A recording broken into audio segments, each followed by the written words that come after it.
แล้วต้องมาอันนี้เนาะ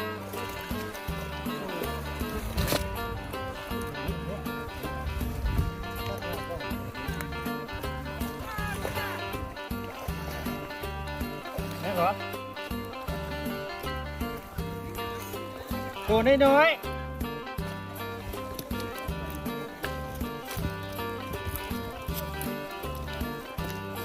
แต่ดีกว่าได้ไงตัวนี้ เขาแห้งได้ใหญ่กว่านี้เนาะ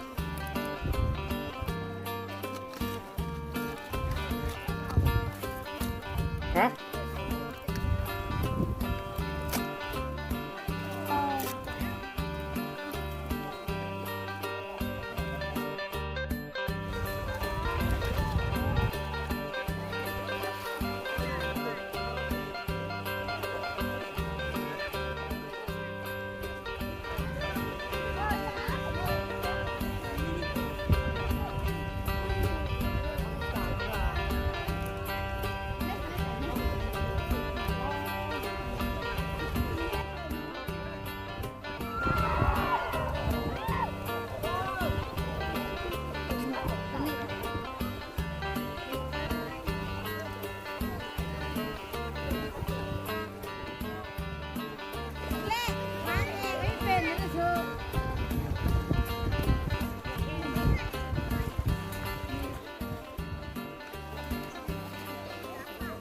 เห็นได้กับบ้านเขาดอก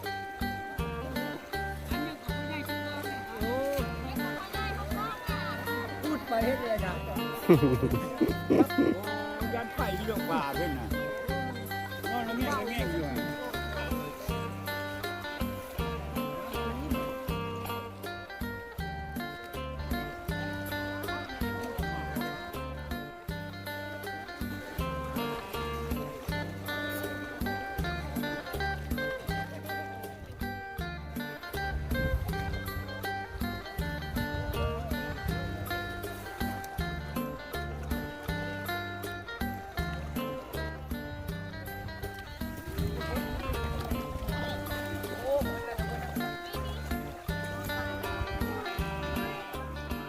นั่นส่วนที่ไม่มากโดนแล้วเรียกตัวอะไรนะพี่แซมพี่จะดุ้งมาทำมาน้อยๆแซมพี่จะดุ้งก่อน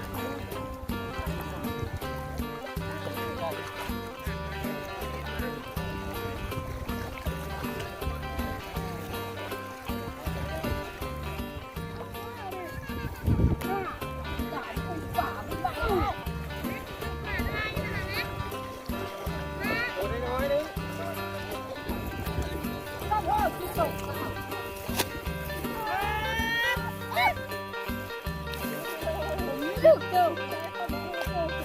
คิดเจ้ามาคิดเจ้านี่เต็มบ่ดี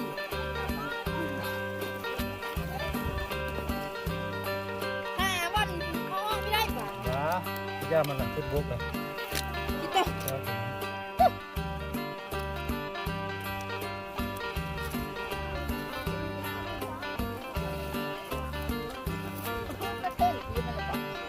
สองตัวเนี่ยไม่ยังไงตัวนี้ขอตัวละตามเดือนไหมปะตัวก็ไม่ง่ายใช่วันนี้ซ้ำนะได้แล้วก็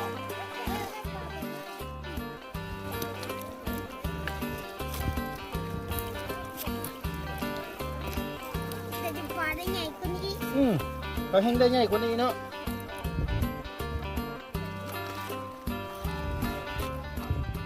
ไม่ได้ไล่